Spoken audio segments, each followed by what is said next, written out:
Assalamualaikum warahmatullahi wabarakatuh.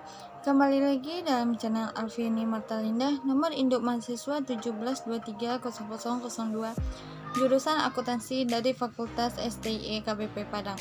Di sini saya mendapatkan tugas yang ke-11 tentang seminar akuntansi keuangan yang berdebat tentang suku atau obligasi syariah, di mana tema tersebut berjudul tentang strategi investasi dengan rebalancing.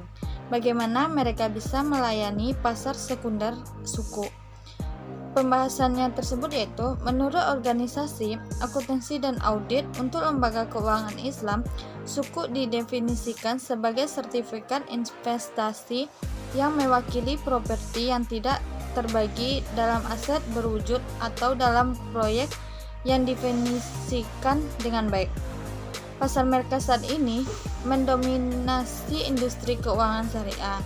Memang pada kuartal ketiga 2016, pasar suku mencapai total penerbitan 39,8 miliar dolar dan total beredar 368,2 miliar dolar.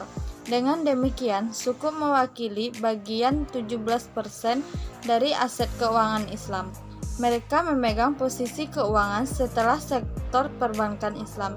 Pasar suku adalah bidang yang tumbuh paling cepat dalam industri jasa keuangan syariah dengan peningkatan sekitar 20% per tahun selama periode 2008 sampai dengan 2014. Namun demikian, perkembangan pasar suku masih menghadapi beberapa tantangan seperti efek buy and hold.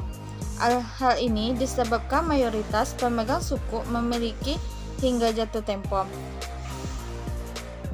Efek beli dan tahan yang terdiri dari pembelian aset dan menjaganya hingga jatuh tempo, mewakili perilaku dominan investor.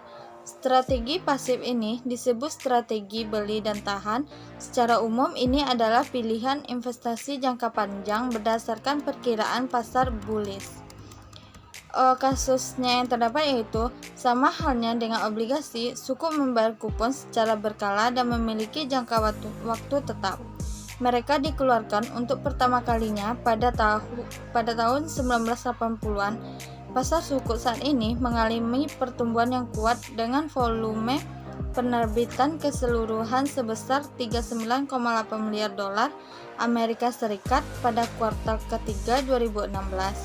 Pasar Malaysia hanya mewakili 58,19% dengan volume penerbitan 23,1 miliar dolar Amerika Serikat.